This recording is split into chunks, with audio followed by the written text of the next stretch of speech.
Good afternoon, guys. This is Ryan Dunford here with Team Losi Racing, or TLR, Horizon Hobby. In this video, we are going to go through bag E, which is the rear clip, and get it built. Probably show you a couple different option parts here that we have, just so that you have them, and go from there. So we're not going to wait too long here, but let's go ahead and crack into this thing, get going. It'll be saved so that folks can watch it later on. Cut that open. Again, I always set the main bag off to the side because that's where I'll put all my trash as I'm going along here. So that's all set off. It's kind of wing we probably won't need for a couple minutes here. Probably won't need your arms for a couple minutes, I don't think. The rest of this can kind of hang out off to the side here. And let's figure out what we need first. What we're going to do first is the pinion gear and bearings. So that's not that part. So we're going to need this bag here, bag E1. You can see it's got the pinion gear and bearings in it. Hopefully everybody, some of y'all were watching my last video. It's only been a couple minutes, but I'm going to put this bag in this bag. And I always do that until I complete the bags, just to make sure there's nothing that I forgot to take out of here. And that way, if I have to go digging for something, it's only digging in this and it's not digging in the trash. So I know you guys probably heard all that about 100 times now, but just how it is. So open all this stuff up here. Open all this up here. Nothing in there.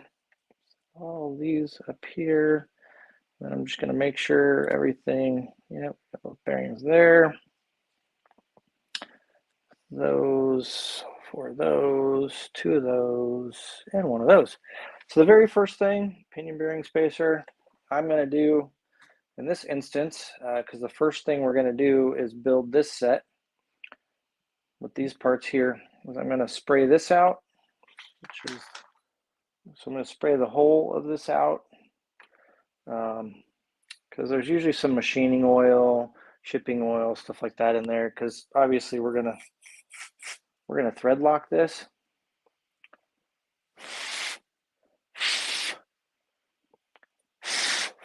Kind of blow on it a little bit, dries it out.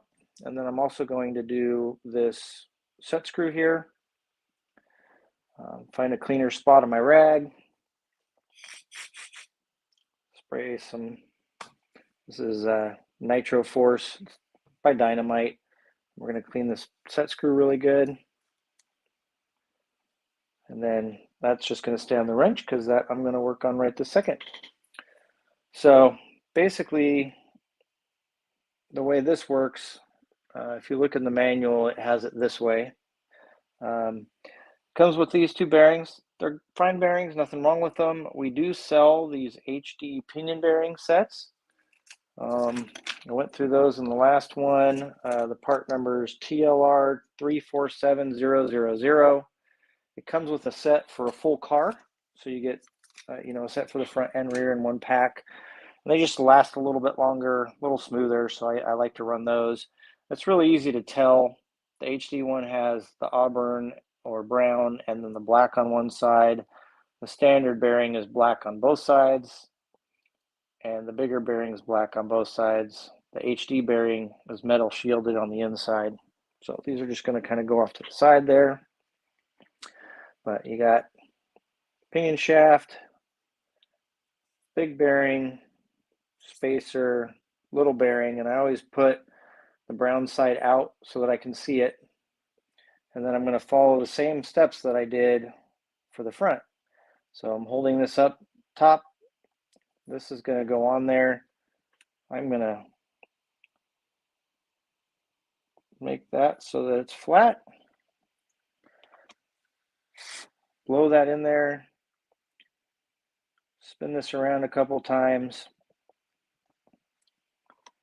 Put a little bit on there and into the hole.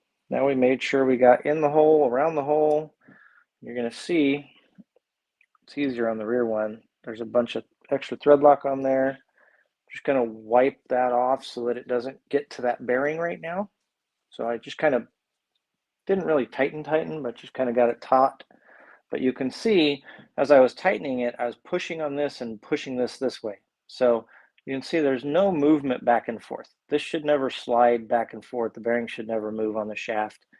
So I'm now going to hold this in a rag, and I'm going to tighten this the rest of the way,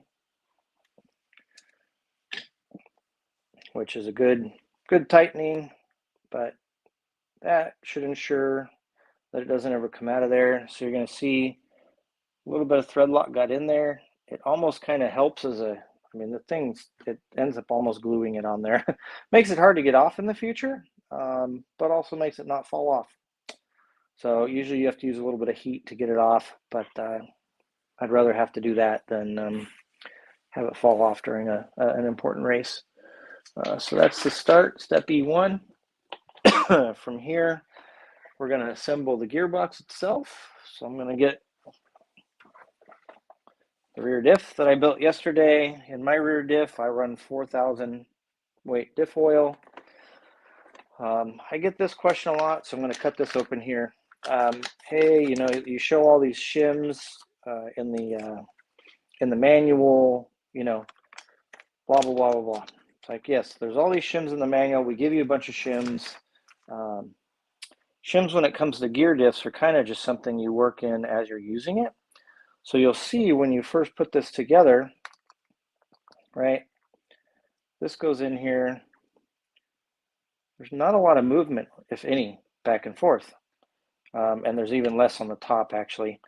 But what you'll find is that you'll also notice if you go to try to put this in the wrong way, it doesn't fit, it doesn't work because it hits the gearbox. So that is the nice thing. You're always going to get this in the right direction. But you can see on the bottom here, it does move back and forth a little bit. Once we put the top on, it won't though. But basically the way I usually build it is I put it in, and the very first time I run it, I don't put any shims in, okay? And then after I get a bottle of fuel on it, or when I want to get in and work on the diff, you know, usually just rebuild it, you know, after things break in, you kind of want to rebuild the car anyway. I'll put 0.1, so the thinnest of these shims actually on this side, so pushing the gear in towards the pinion gear, right? So as you can see, the pinion gear just kind of sets in right here. So when I rebuild it, I'd put basically a shim on the gear side, push it in. Okay, but I'm going to set both those in there, and then get the top on. Yeah, push it all together, make sure it's good. Okay, so I basically just pressed it together for now.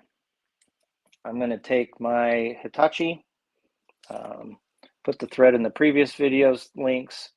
So this is a DB3 DL2 Hitachi. It's a different company now. It's called Metabo HPT 3.6 volt. You can find them on Amazon, but I'm going to use it on high on 5. The first thing I'm going to do is I'm going to put the 2 screws in up front here.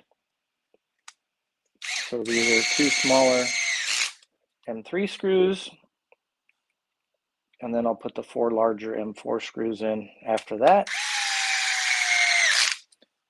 So this will come out, and for the 4 larger screws, same thing as the other, 2.5. I'm going to switch this to low, so the low setting, and then I'm going to turn this again to 9.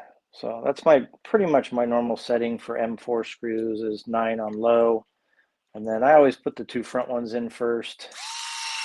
I don't know that it makes a difference, but that's just what I've always done. And you don't go until it's like, you know, for a while. You just, as soon as the clutch slips on this particular tool, that's it. Or should be, unless your clutch is breaking. But again, considering all this is brand new, it should go in and stop pretty quick.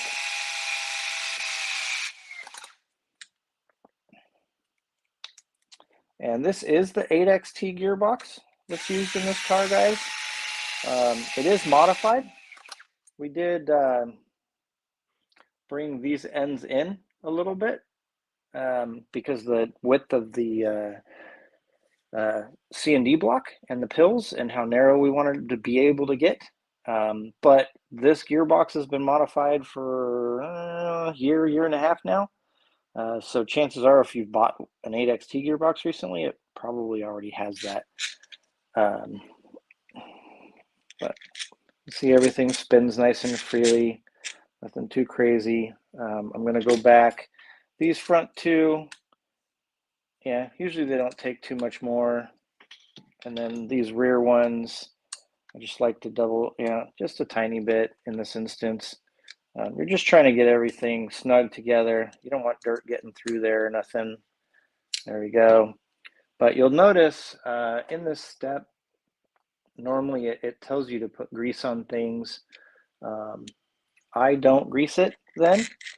And the bottom's open, so I can put grease in there anytime. If I grease it right then by the time I finish working on it, I end up with grease all over the gearbox, grease all over my hands because I keep dipping my hand underneath here.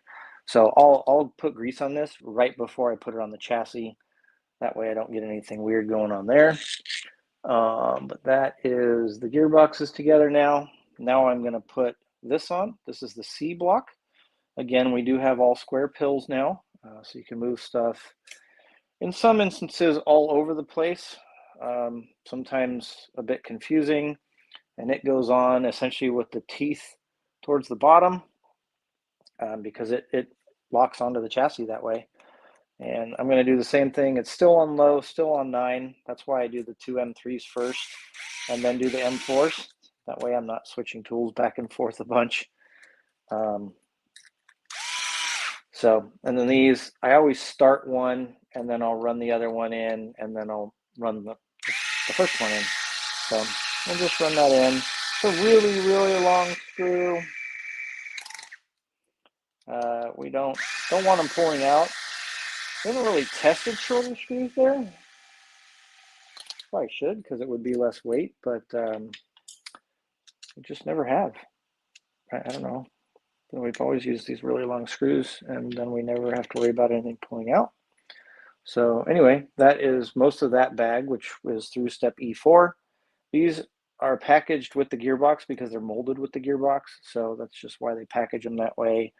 All these shims I'm going to take and set off to the side because I'm not using any of them now. Again, diff's not moving back and forth, so we don't have a problem there. These two shims, these two 1mm shims with a 4mm ID, these are left over from bag D, as in David, because you only use 2 of them in the front arm. These 2 are actually used in this bag. So these came from bag D because we give you 4 there and you don't use all 4. So now we want to get to drive shafts and hubs and stuff. So we're going to open now what would be bag E2. Again, dump it out, and then all this is going to go into this trash bag. Again, the small little one. And these are sort of all over the place, but they're all needed. I'm going to cut open the screw bag here. Cut open the hinge pins and bearings.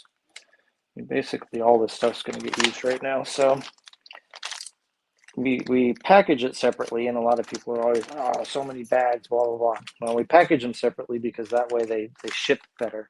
All these parts tend to stay well together. All these parts, if we put a bunch of screws in with hinge pins and stuff, it tends to corrode and do weird stuff. So the bar that we have in the back is a 2.5, which is actually what I use. So I run a a 2.4 in front and a 2.5 in rear. The kit comes with 2.3 in the front, 2.5 in the rear, but then you get all these you get this option bag for other stuff. So, but this bar is what I use in the back already. So what do we got for this one? I need hubs. So hubs are going to be in that. So let me set this off to the side. A couple drive shafts. I'm going to just go through all my hardware. Again, I always do this to make sure I have everything I need. And everything's situated already. Not having to come up with stuff, figure it out. You know, I could go through and measure each one of these screws. I've done this long enough that I know what all of them are at this point in life. Sometimes stuff gets stuck together. No big deal. It's just how it is. It's a really long one. Another of that. Another of that. But, and then we've got some screws that have flanges on them, some that don't. We got all these little tiny screws, which are for the arm inserts, and then we got 4 arm bushings, a couple set screws. All right, looks like everything is pretty good. A couple hinge pins, some bearings. All right, that all looks pretty good.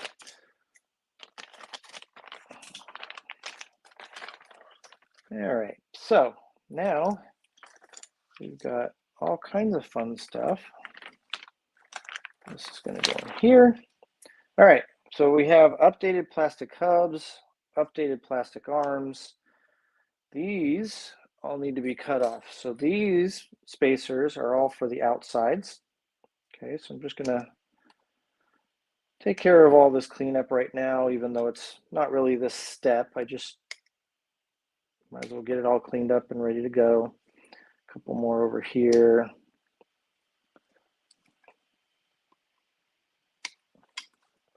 And then we're going to cut these off of here. You can, most of the time you can do this and, you know, they'll break off of these bigger sprues. Right? So I got both those off. Now you can just cut them too. The other thing you need is on these arms, this is in here. That you need to cut out on the rear, because it's just there to keep this at the proper width while everything's cooling down and whatnot. And then they usually ship. Sometimes these fall out, sometimes they stay in. And I know why it stayed in. I can't get it out. Sweet. Yeah. All right. This is anyway. I don't use these. There it goes. So the arm inserts in the rear, I keep them out. So I won't use these. There it goes. Figures. First try on the second shot. So those are out. So those arms are ready to go. These can kind of just be set off to the side right now because they're not for this. Okay, so these new hubs, they're a different offset. We use universals front and rear. The universals are a different length. They're lighter, all of that. These now, instead of having to buy in the optional aluminum ones to adjust the height, you can adjust it on the plastic ones. Kind of, if you ever ran our 10 scale ones, it kind of mimics some of that. And then we've got 3 different inserts. So you've got the extremes, the next, and then the center, right? So you've got 0, 1, 2, 3, 4, and 5. So 0 or center would be 2, right? That's the center pill. Now these aren't marked, so you just got to kind of look at them. So obviously the 2 centers, those would be 2s. I'm not going to use those right now. And then the others, you'll see if you compare them, you can see that they're offset different. This one being the most, and then this one being between that and the center. So this would give you the highest and the lowest hub, and then this would be, so this would be 0 and 4, and then this would be what would that be, 1 and 3, right? So you can, I would just, usually I'll just mark them on the side with a silver Sharpie. The way I'm building this kit is the way I've been running it. So I'm going to run it with this here, so I'm running the hub basically not all the way down. I'm running it a half a hole up, which would be the number 1, and kind of going from there. So, but I am actually going to show you guys what will be coming out, which are optional aluminum hubs. This is the base portion, and then this would be the upper portion, right? So you get an aluminum base and then carbon fiber uprights. And there's 2 different ones. They come with, when you buy the hubs, you get the standard height, which equals the same height as the plastic. And then we sell an optional set that are taller. They're called the B height.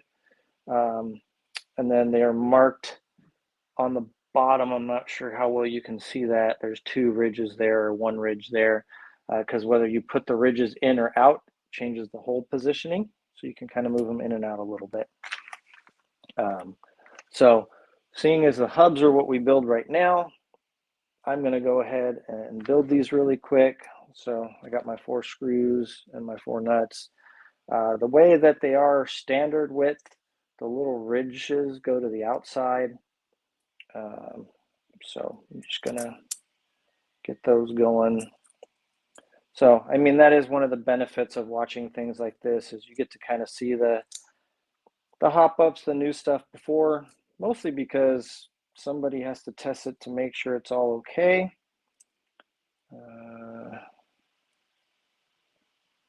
Yep, that's right. Okay, so obviously outside of the hub, inside of the hub, I got my bumps to the outside, and then I will make these hubs opposite of one another, because one will be on the left and one will be on the right. It's gonna all goes back. My poor desk Hitachi here has seen better days, going between low and high, the poor gearbox. So this is my normal setting, high on 5. It's a 3mm screw, right? So there's one side. So the other side, right? I'll take, and those go to the outside. So that way the screws and nuts are all facing one direction.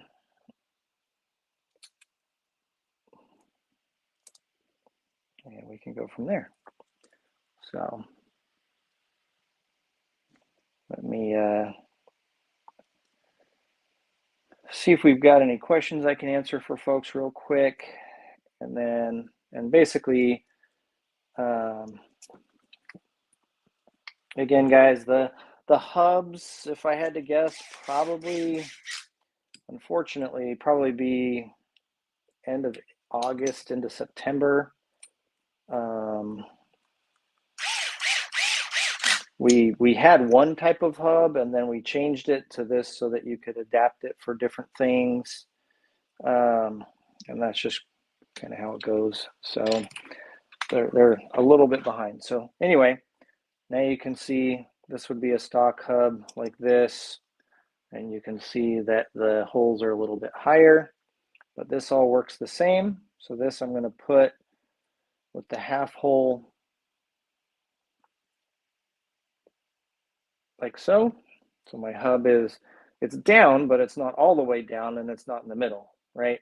So that's where I've been liking to run my hub, on higher bite surfaces, or, you know, if you're just better, like a Dakota or a Cav, they usually like to run a middle height.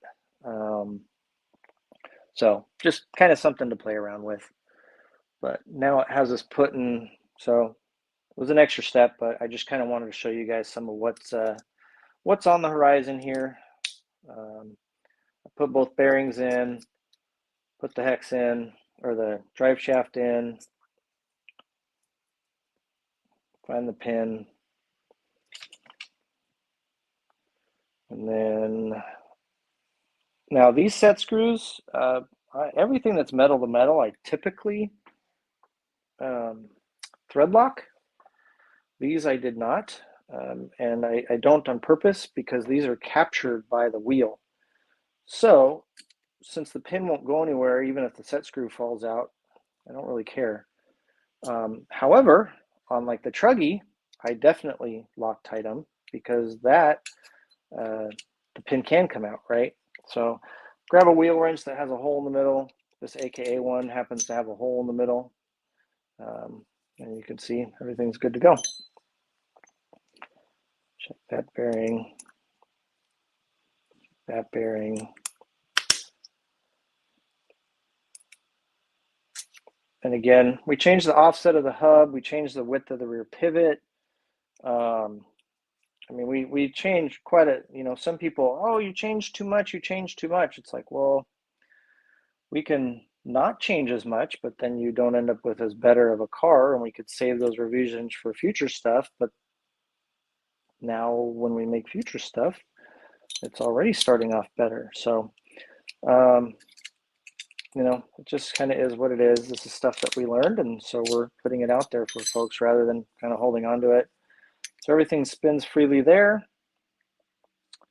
Those are in. I'm just going to set these to the side. Now, again, everybody's been running these.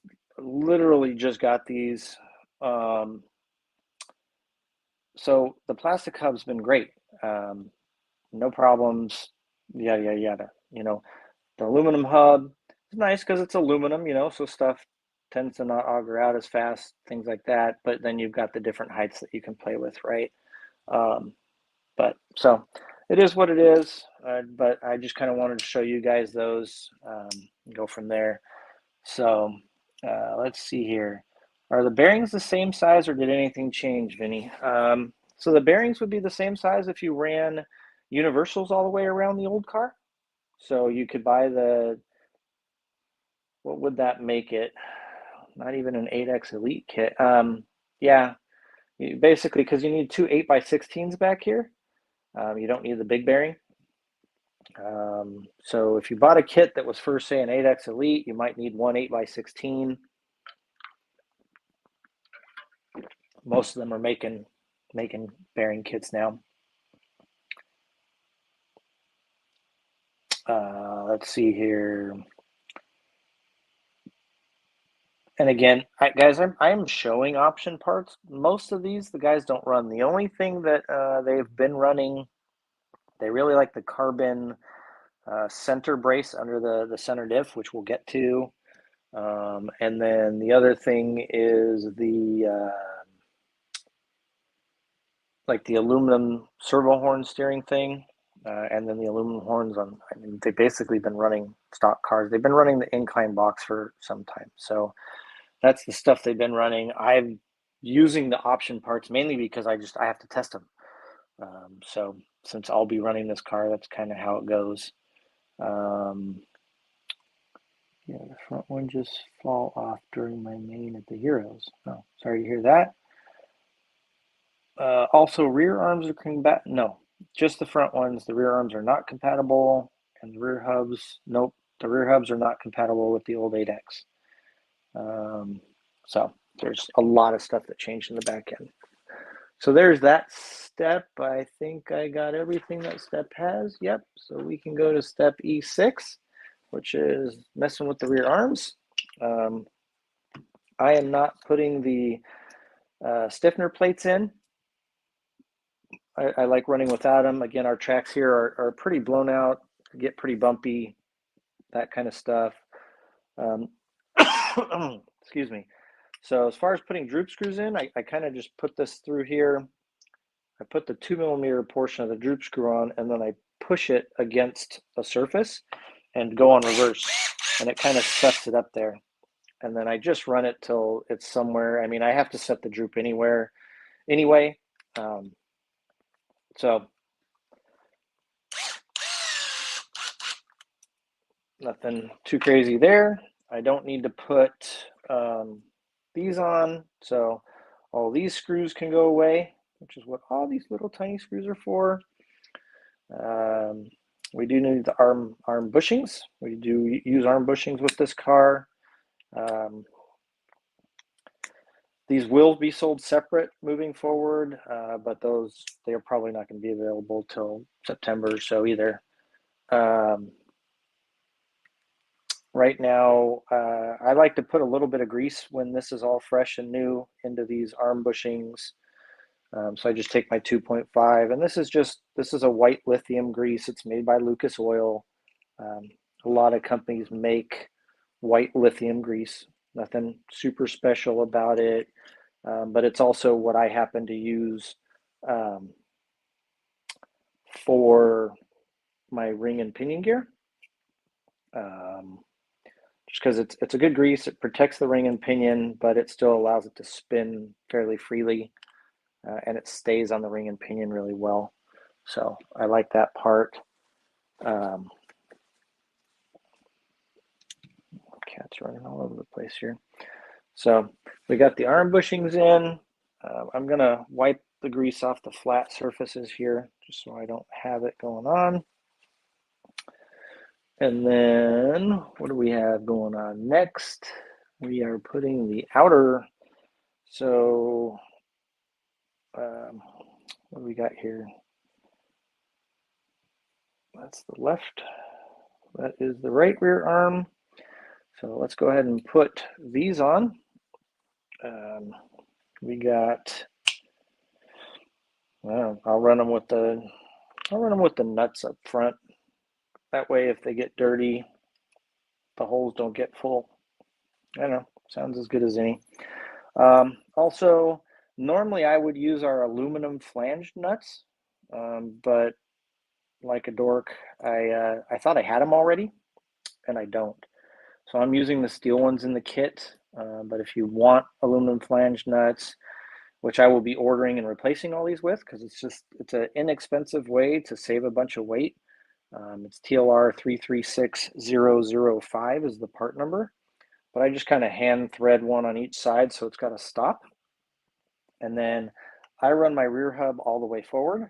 So I'm going to take 3 of these little washers over here, put them there, and then put the hub in place and push that all in. Throw one of these on the other side.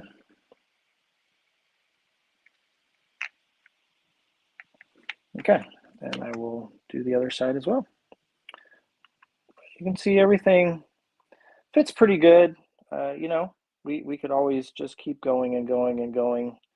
I always get asked, oh, there's some slop, blah, blah, blah, blah, blah. Not F1, not on-road. This is off-road, and these are get run on tracks that are pretty beat up and pretty dusty most of the time. So you actually want a little bit of slop in there. So then I got a 1/4 inch, and I'm also going to grab, everybody's got one sitting around, or sorry, 1/4 inch, geez, 5.5. I'm talking in old speak. And then I just grab an old T-wrench I have. And obviously you can grab a pair of pliers and grab the nut too, and the fact that I'm swapping out all these nuts doesn't really matter, but it is what it is. And yes, these won't thread to each other super tight. You want the hinge pin to spin in there. At least that's our belief. But you tighten both, and yeah, you're gonna see a tiny bit of gap in there, guys. So that's perfectly normal, but everything moves around freely. No big deal there. Put that off to the side. What do we got for our next step? So now the arms get put in here. So find the problem when I have this was an early kit, so this was the bomb is not 100% correct on my kit.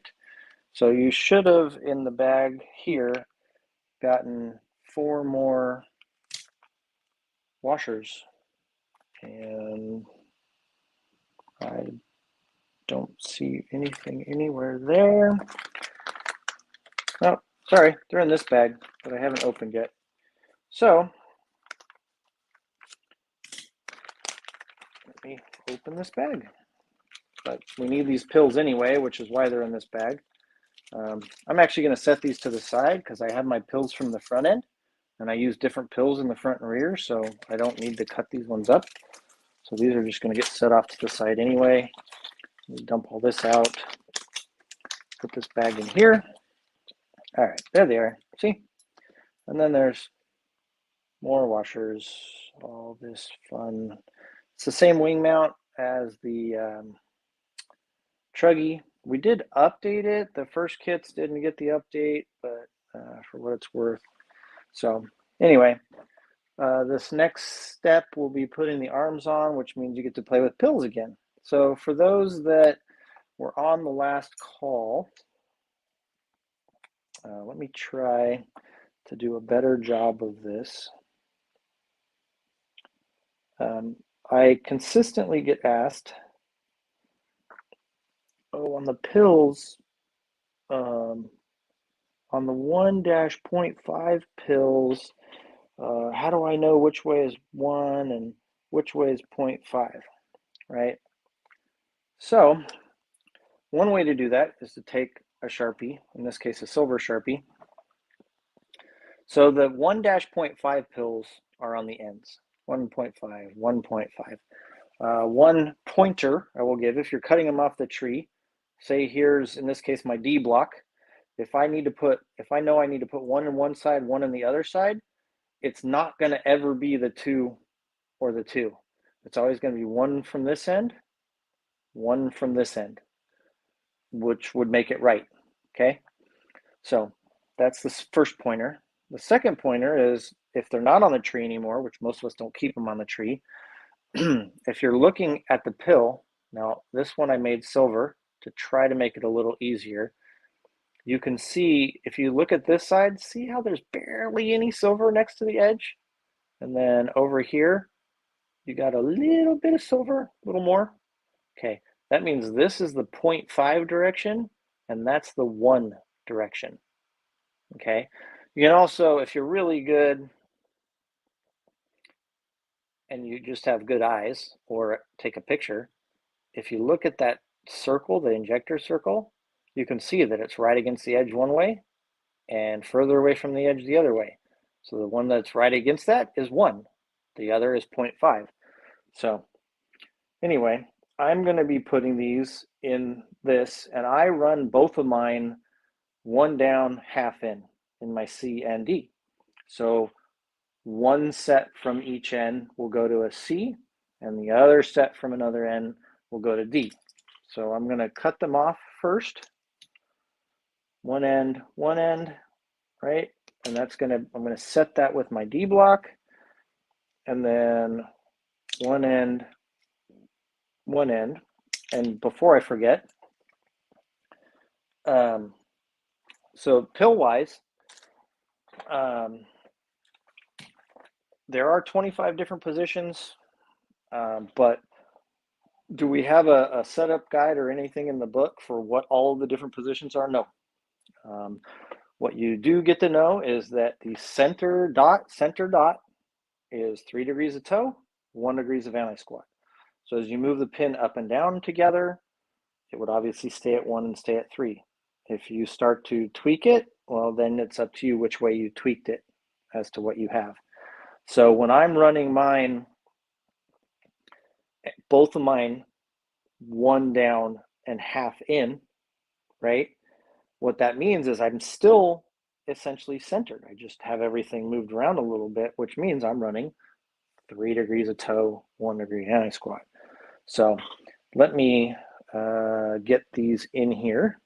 So here's my C block, right? So for me to run what I want,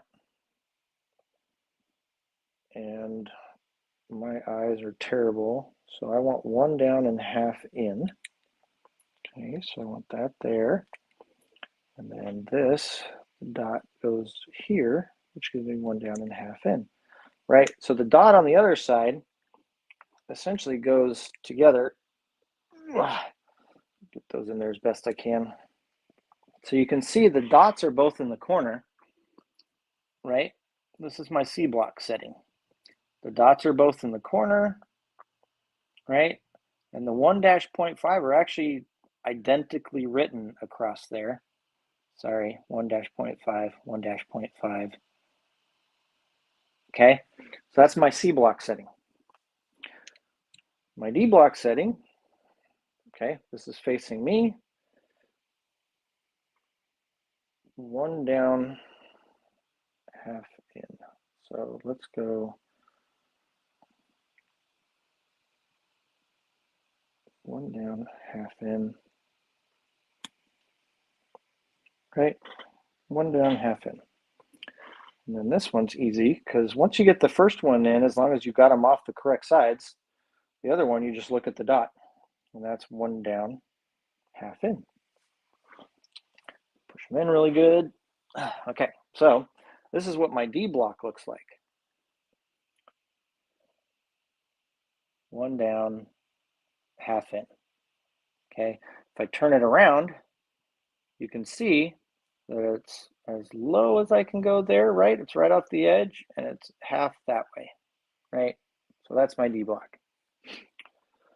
So now I'm going to set all this stuff up like it would go together. This is the back of the car. This is the front of the car.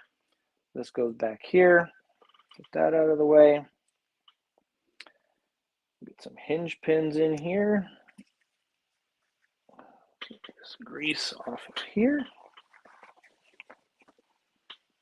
Hinge pin in here. And again, the folks that saw the other clip, I do want to mention these hinge pins are a new length. They're 2 millimeters longer because of the way the pills are built. So don't use the hinge pins from your old car if you need them. But there's 3 washers. So basically these washers are 1 millimeter. These out here are 1.2. So you have the ability to move these 3 millimeters or 3.6 millimeters fore and aft on the outside, and the inside 3 millimeters fore and aft. Okay, the way we run them is we run 1 millimeter on the front,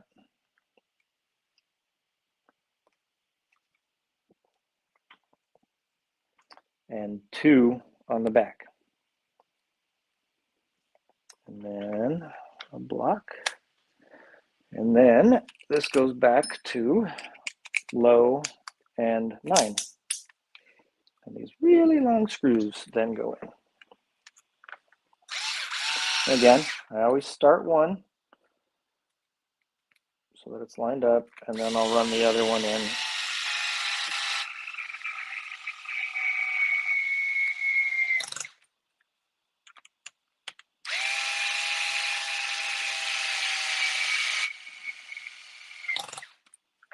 Okay, everything moves around. So I have had a couple people tell me this. So the pills are in these blocks really tight, right? So these actually, there should always be a little bit of fore and aft movement in here. So, I mean, I would just take something that's kind of heavy-ish,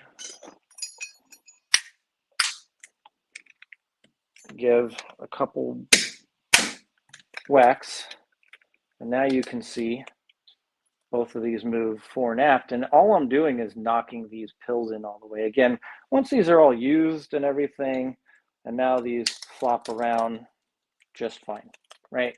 I'm actually going to go backwards too to get those knocked in really well. And now there's fore and aft and everything's wobbly. Okay, nothing too crazy. I just only have so much hand strength, and I don't want to get on those with pliers or anything. So let me see if there's any more questions that I can answer. Are the soon-to-come optional carbon fiber rear hub attachments meant to change rear roll center? Yes, Chad. That it changes the rear roll center kind of in tandem with the front roll center that we changed. Almost done building mine. Awesome to hear.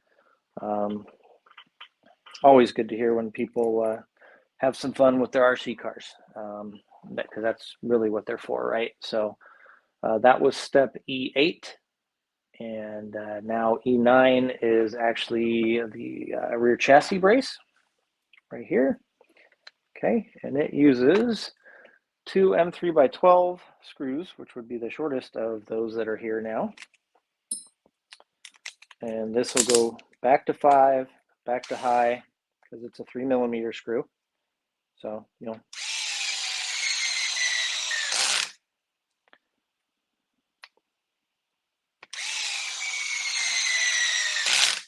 I don't know why there's goop on there, but finish this off by hand. Yeah, actually went in there pretty good. And then this gets 2 nuts here. So a lot of people use aluminum nuts like all over the place. My chassis braces that hold, that is one place I always keep steel nuts. I've seen the aluminum nuts seems to get loose more often. And then here's kind of how I usually get these started. So that helps me get it started in the hole. And also, you know, you tend to really tighten down chassis braces versus a lot of other stuff. And so it's just one of those things. It's a better safe than sorry thing to me. It's a tiny bit of weight and it's really low. So it is what it is. Let's see, so that's my chassis brace. That is E9. E10 is essentially putting the rear shock tower on the car. So the rear shock tower, you can see it got quite a bit lighter than the old one. It's only got one set of camber holes, that kind of thing. Now, it can fit on either way. So just kind of make sure that you're putting this on the correct way. You want the basically the slotted section for where the shock mounts facing the back of the car. So this uses, what do we got here? M3x16 and then the one really, really long one. Okay, so again, for measuring button heads, you go to the bait from the base of the button head, and these are them, but just so you guys can see. So we go from the base of the button head to the bottom of the shank of the screw, and it's 15.7, which is a 16mm screw. And then there's a single long one. I know that one only exists because of the body mount. So these two go in, and they go in the bottom holes. Again, it's on 5 right now. These are pretty long. Oops, there we go. Come on. I feel like Happy Gilmore going home. A lot of people used to, like on the old car, they'd run like longer ones through the top and nut them and different stuff. I see some people do that on this car, on any of the 8X cars. I've never needed to, but it's possible. So the easiest way I do it is I put the screw through the bottom and then the extension here, the nub goes back so that it goes and it actually fits in the bottom hole with the top screw hole. And then I get that started and then I push it back so that its nub is now in the other one. And then the screw in. And I don't usually wait for that one. I'll kind of hand tighten this one because I don't know, it's a pretty soft, flexible material. So just is what it is. And then the next thing is to put, looks like turnbuckles in place. So the turnbuckles, obviously we built in another step. Here are my turnbuckles that look probably funky to a lot of you. These angled turnbuckles, they come in your kit. They're in your kit, but the purpose of them, the sole purpose of them is to run this B taller rear plate on the aluminum hub. So just so you know. And then the other thing is I always mount mine with the line to the left. So the little line in the turnbuckle. Can you see that in there? So there's a line right there. to the left, okay, which means that's how they go. And then these are the inside, which means this is how they go on the car, right? So the one that you thread into goes here, and then this goes here. And that's going to use these last two screws. The shorter of the two screws go in here, and they should go in the middle hole, which is the number 3 hole. And then kind of get them started, hold them back against here, and run that screw in.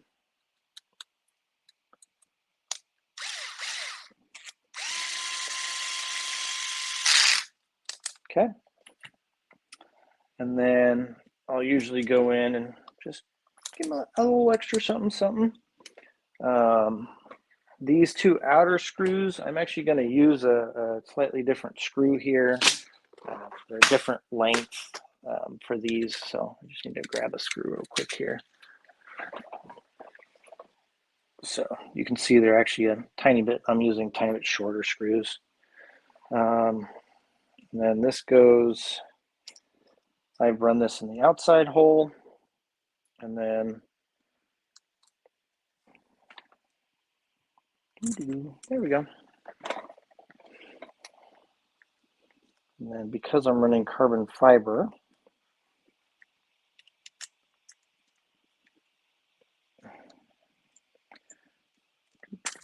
there we go. I actually am not going to use these steel flanged nuts. I'm going to use some aluminum non-flanged nuts. I find when I'm running the carbon fiber, I don't need the flange, and the only aluminum ones I have are non-flanged, so it ends up working out for me because that's all I got right now anyway. So and these screws, this is actually a M3 by 22, which is kind of an odd size screw. Our Arma brand has them, but this, you can use an M3 by 20 as well, because you can see there's 2 millimeters sticking out there. But I always have a tiny bit extra sticking out just because that's just the way I'm built. Oops, wrong way.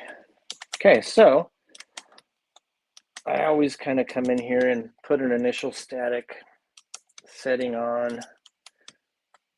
You know, you can do this after, it's no big deal, but this is why I say, you know, just build the turnbuckles to where the threads are the same, because this takes me a lot less effort than each side trying to make them to something that, say, a manual says or something.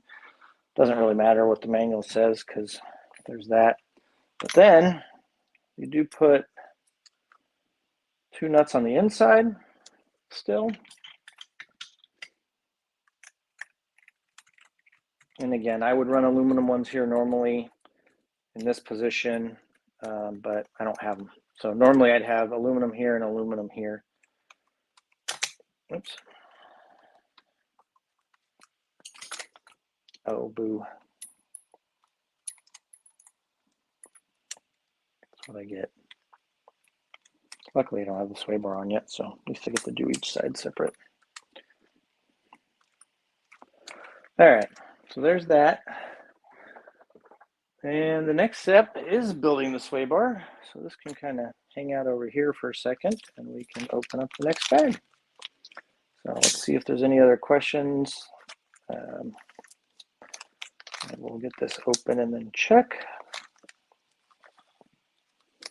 Sway bars I don't love to build, in case anybody knows me, but they are a very necessary evil, in my opinion. So what do we got here? So the quick rear diff box open system is now gone.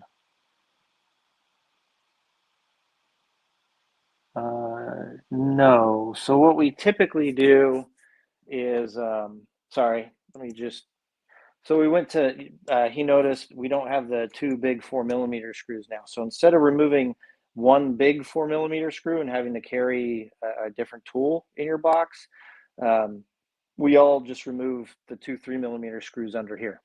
So we do these two 3mm, these two 3mm, and these, and pop it up. And then we have the diff in our hand. It is one more screw, but it is one more of the same size screw at least, versus having another different size screw. So we just felt it was the chassis brace would be a better option that way. How it is. Okay, so let's get screws together here. Those are all different sizes. These are for the sway bars, flat heads, more nuts. Find spots for all of these. Okay. And again, do you have to do this step? No. Kind of your call. But you'll see in this case there's a few different length screws in this step.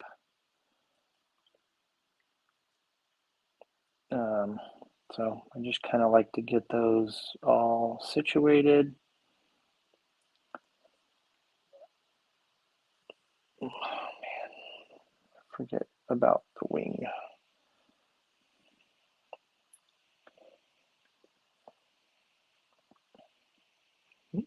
Sway bar, wing stuff. All right, so here's all the sway bar stuff. So first things first, I'm going to put these 3mm set screws into the sway bar link ends so I don't lose them. I'm not like threading them in all the way. I'm just putting them in a couple, 2-3 threads to make sure that they don't fall out. 050, short, small, little itty bitty set screw. The rear uses a single collar in the center. So this is a 2.5, so correct bar. So basically come here, I'll line it up over, and then I'll turn it up. The reason I turn it up a tiny bit, you'll see, is so that I'm not running the set screw right into the laser etching. That way, if I move this, I can still actually read what it says. So there's that. And then let me get these links together. So again, whenever you're putting balls into stuff, you'll see that side, the plastic is nice and consistent sheen-wise. If I turn the same link over, you can see a nice shiny circle around the opening. The shiny side, the circle side, is the side that you want to put the ball into. So this is the shiny side.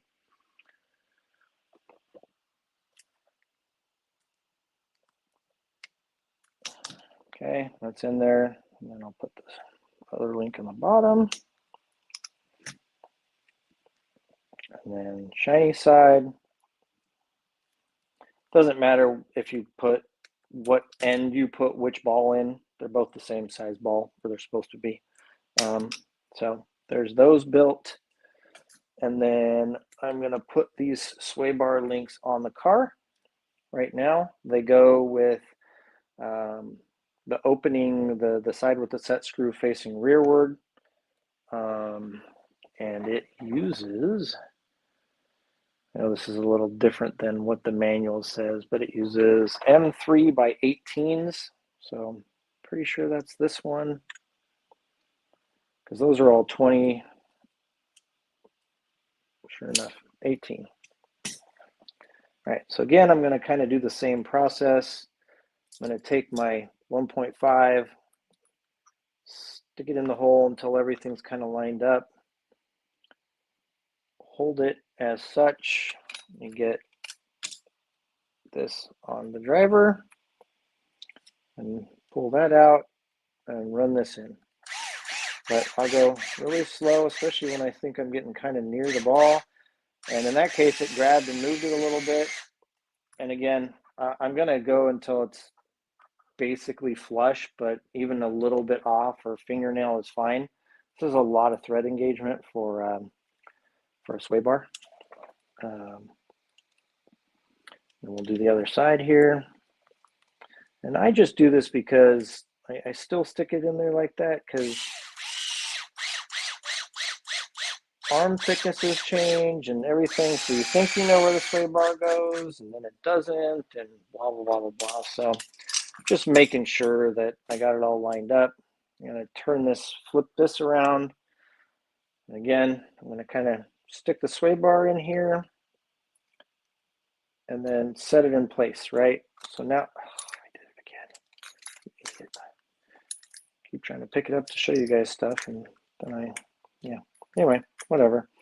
So I stick it in here. It's going to kind of set in place. It's got essentially a home position that it likes to just hang out in. You can see, or not, that it's sitting in there. And then I'm going to take, here's the 2 link holders and the 4 screws. Feed the first ones in here. Go to my tool again. It's on high. I'm going to set it on setting 1.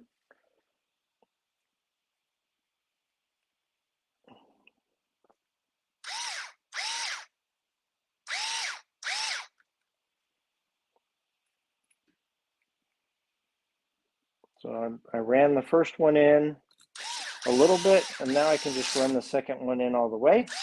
So that's one side. And now here's the other side. And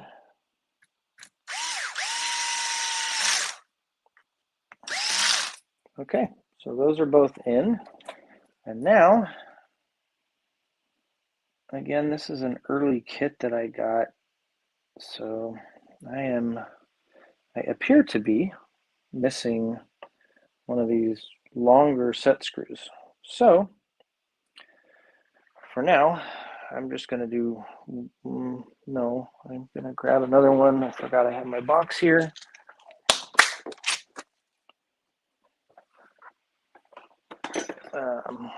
Again, guys, if you're ever missing anything, please contact Horizon. They'll send it to you. Just tell them what you bought. They may ask for a copy of a receipt or something, but you know, we want to make it right. We don't want that to be the case. So I'm going to do this, kind of rattle it around, you know. There's a couple things you can do. For me, I'm actually going to pull, since we've got that collar in place already, I'm going to pull it off of these balls so that I can wiggle this up and down. I'm going to tighten it until it gets stuck, right? So it's stuck right now, it's up, right? Meaning it's not falling on its own. And then I'm going to go until it just barely falls, and then go a quarter turn. So there's these lines on these wrenches, they're marked, so I know what a quarter turn is, right?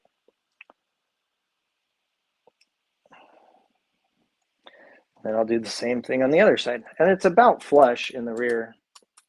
So this one I'm going to go up and down. So it doesn't do, there we go. I'm going to bring it out till it falls, and then go a quarter turn. So now that's nice and free. That's all set. And then I can tweak these back on here. And then these you kind of put towards the front.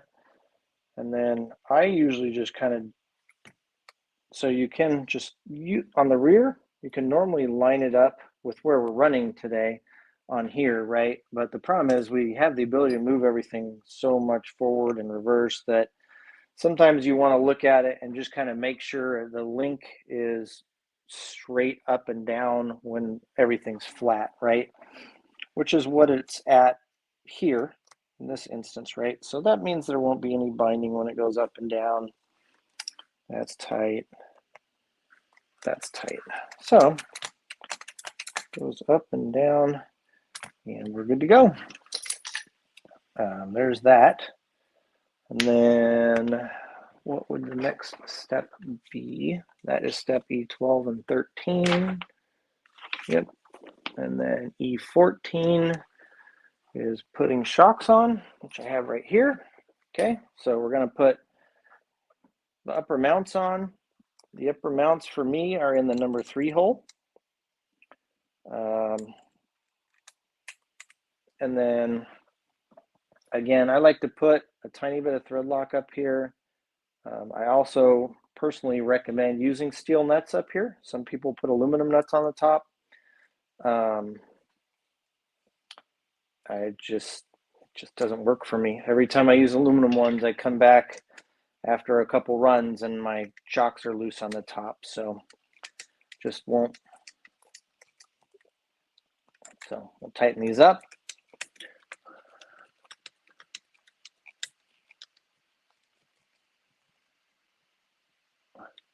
Apologies, I could have been more clear about my carbon fiber.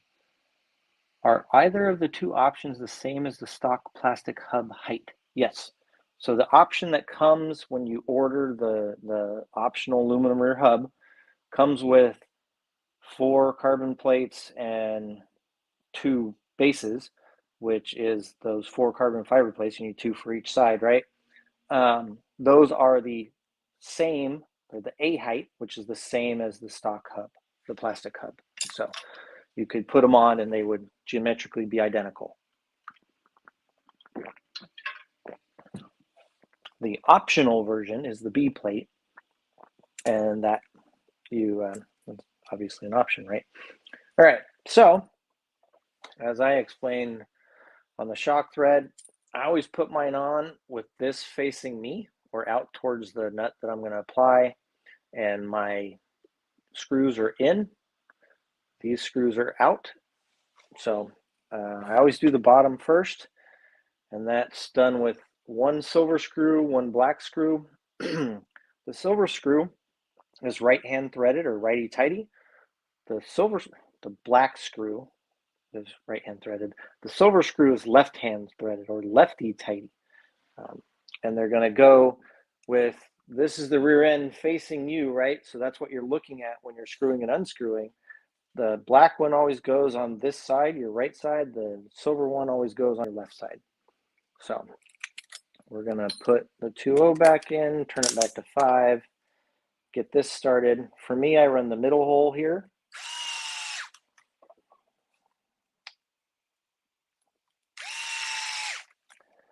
So I'm going to put these on again with the screw facing out on the bottom or on the top, the bleeder screw facing in. Then I just go bit by bit until it's kind of started.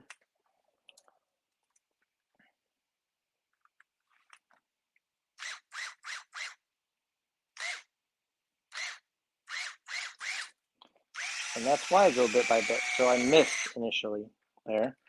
And then I don't ever thread those in all the way. So you'll see there, the screw, I've got about a fingernail there. Because if you crush these together, you thread that in really, really tight, it crushes these together, and then it starts to become really difficult to get the shock in and out. And then these go on the top, the screw facing in, and one of these wants to pop on really hard. Okay, I don't like that. So, as I showed in the previous video, I've got this round chainsaw file. So they kind of really difficult to get on, right? That's just all the different angles. So I go like this, right?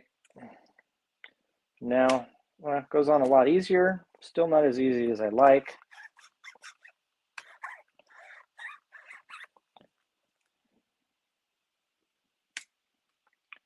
Yeah, kind of clicks on, but do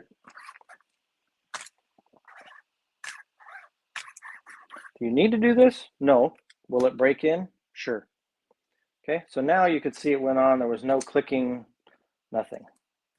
This just makes it so that my car, right off the bat, when I set ride height and stuff like that, you know, I can depend on it better. So there, still clicks on a tiny bit.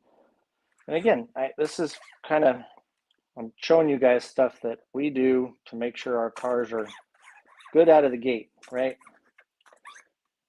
If we made this part looser, well, then sometimes when it went through the mold, it would be right, and sometimes it wouldn't. And then it's also different for the front versus the rear, right? So anyway, got those on, got these on.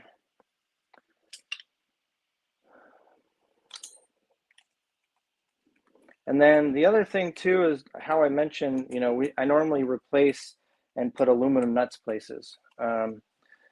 These two nuts, the two top outer nuts, you can use aluminum ones on there.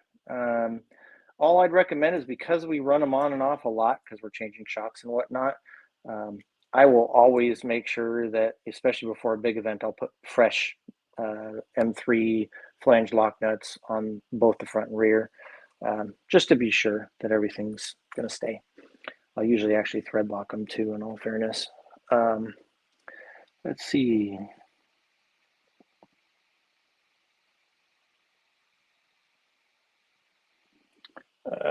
Let me continue building this and then I'll answer some of the questions on the front end. So now it has us building the whole wing mount funness. Not ever my favorite thing to do, but it is what it is. So first thing, these go through there, and then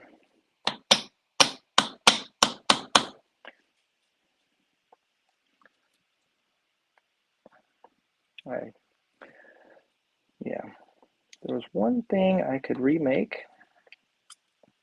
Anyway, I usually shove it through both sides anyway, and then I don't have a problem.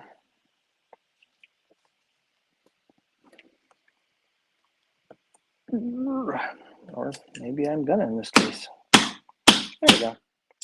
Fun. Yep. So anyway, basically you do that twice, and this more or less serves as the nut that holds these on. You will see every so often where we actually cut out this X bracing. It just makes it lighter. For some people it works fine. For some people it doesn't. Some people like a Dakota, let's say, or a cab, they crash a lot less than most of us do. So it makes, for them, it makes a little bit bigger difference. For some of the rest of us, makes a little bit of difference, but not a ton. But if you cut this out, you want to put a dab of CA up here so that this doesn't like bow in all the time. Anyway, I will monkey with that later. But this, you put nuts into here with the nut facing front.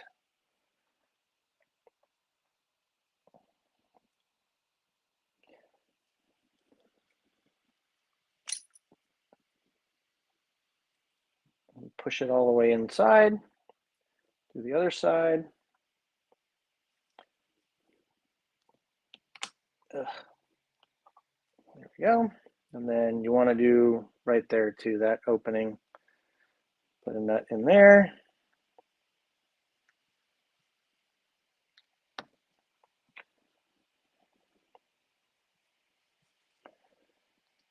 Yeah. Okay. So then we take this, take the 4 screws here.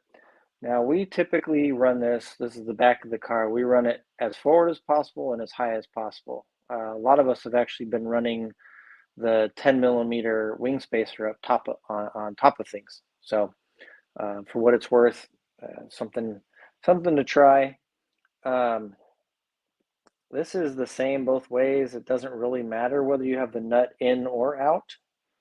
So it's kind of just up to you what you want to see. But I'm going to take this and put these screws in.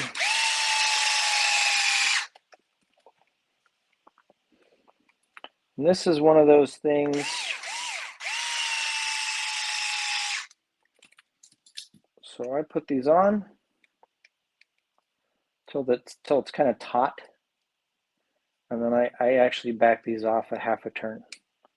Just lets things wiggle around a tiny bit, and you know, again, I crash. So it just makes my wing mount last longer.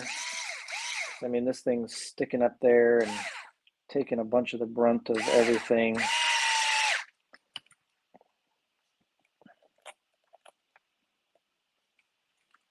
So I'll show you this after. Oh, it's getting those in.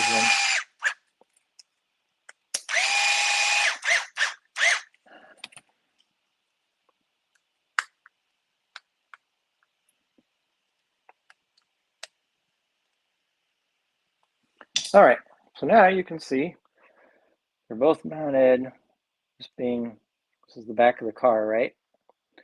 Forward and up, as high as they can be. So that's how I typically run mine. And that's a built wing mount. And then they have you putting this whole wing together, right? I'm not gonna waste your guys' time putting it together. I think you can, I will put the wing on so that it's there. That's out. So what comes in here is a wing and then 2 wicker bills, okay? The thicker the wicker bill, the more off-power grip you have. It's gonna catch a little bit more wind when you jump.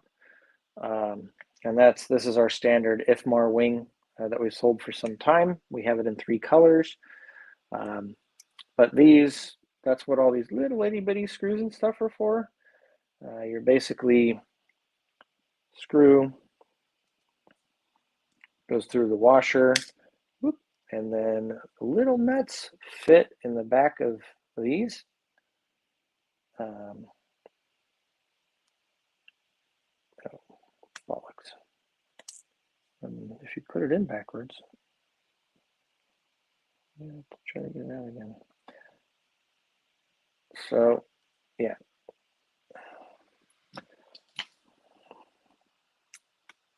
Right, so the screw fits in there, put it on, so on and so forth.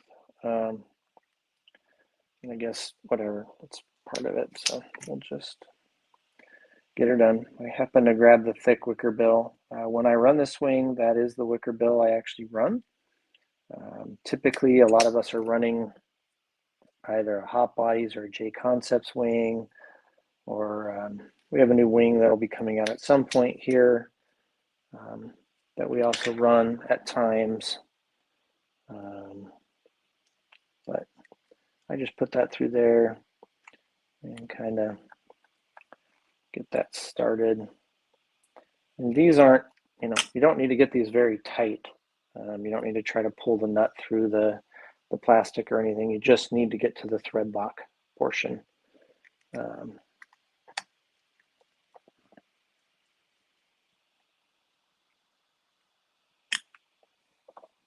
it's really easy. When you look at the back, they will be mostly flush with the back of the nut. I mean, most of you guys have run TLR before. You're familiar with a wing like this or this wing. So you're used to doing this. But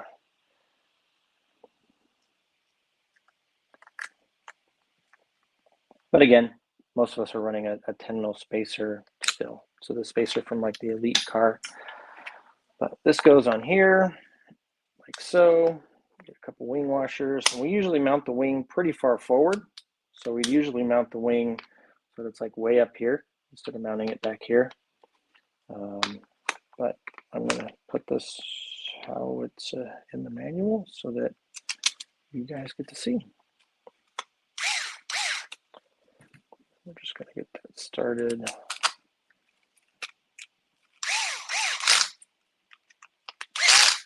Okay, so this was the smaller wicker bill. For now, I'm going to set that in that box. This is the wing mount built up.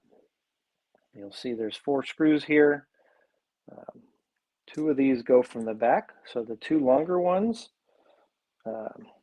go from the back side through here, and then the 2 shorter ones come from the front side into these nuts here. So we'll put this back one in, and this screw actually holds the upper hole of the shock tower as well. So I'll start one, and then I'll run in the other one, And again, this is a 3mm screw, so it's on high on 5 on this.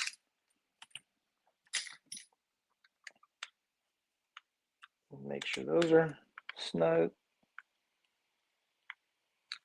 Okay. And then if you turn it around, you'll notice the screws are darn near flush, right?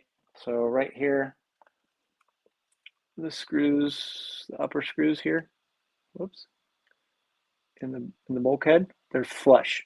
So when you get it through there, right? And so now we're going to put the upper screws in, and I just hit those with a wrench. And again, they're going into a nut, so into a metal nut. So you can get on there, okay. You know, make sure it hits the nutted portion.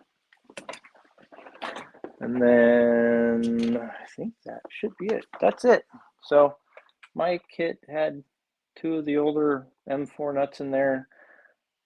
I hope everybody's isn't like that, but if it is, I'll find out, and I'm sure somebody will tell me.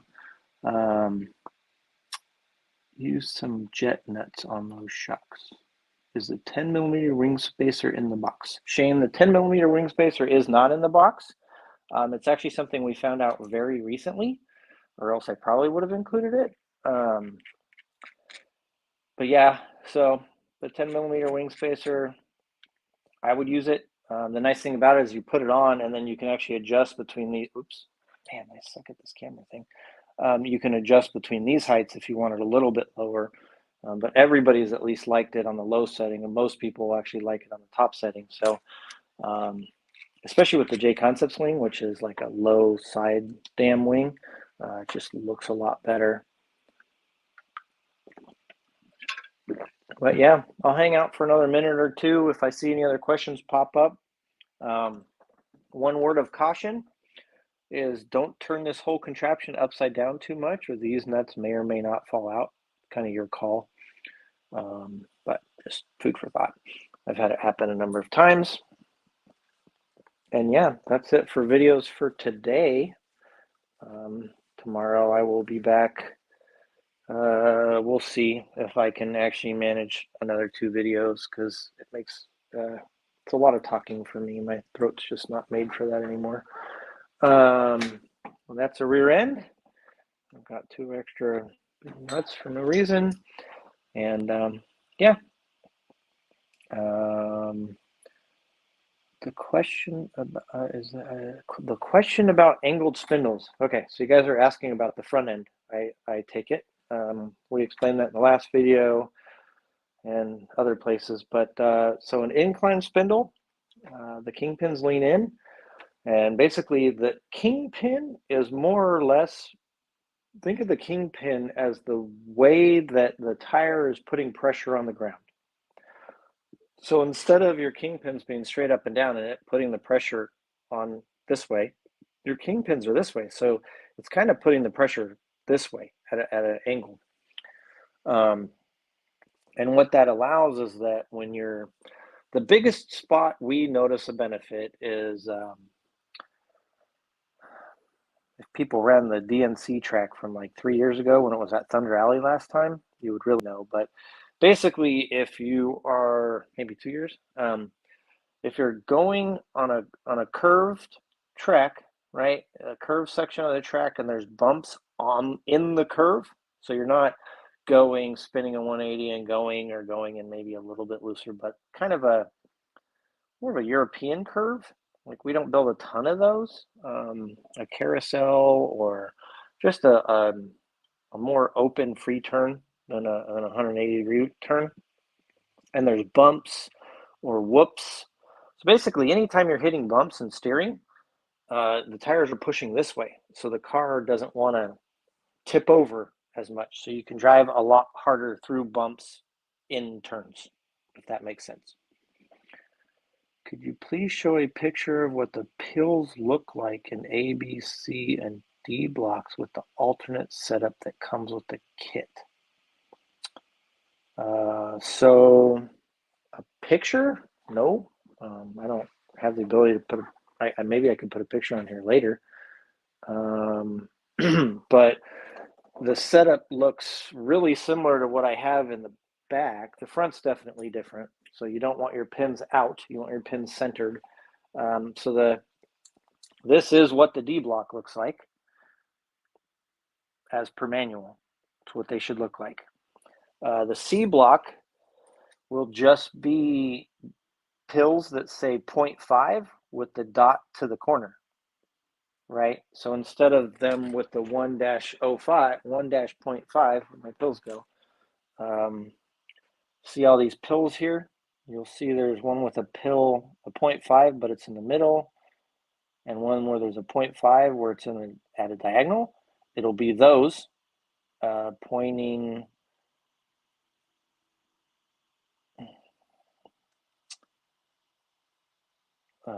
Well, yeah. So those would be the points or dots would be down and in. So the dots would be in the same place as these, but with the pills that just say 0.5, because the pills that say 0.5 means it's 0.5 in both directions, whichever way the dots go. So that would be C, and that's a little bit more anti-squat. If you're like me and you like less anti-squat, then your pills would look just like mine. Okay. And then in the A block, you run 0.5 up. So that's this pill. The center pill, so the dot's in the center with the dot up that says 0.5. So just like that in both right and left in the A. And then the B is this one. The one, that way, get some light. The one with the dot in the center, but upside down. That would be your B pill. Hopefully that helps. So yeah, when you run the standard spindle, you run the pins in the center. When you run the incline, you run them either half out or one out. We've just been playing with that some. Some people have tried it, some haven't. As far as all the way out, everybody liked half out. Some like more, some haven't tried it. So I think that is all the questions. I'm going to go ahead and end this. If you do have more questions, if I happen to see them in the chat or posted anywhere, I'll try to answer them, or you can just message me. So again, everybody have a good night, and I'll see some of you again tomorrow. Have a good day.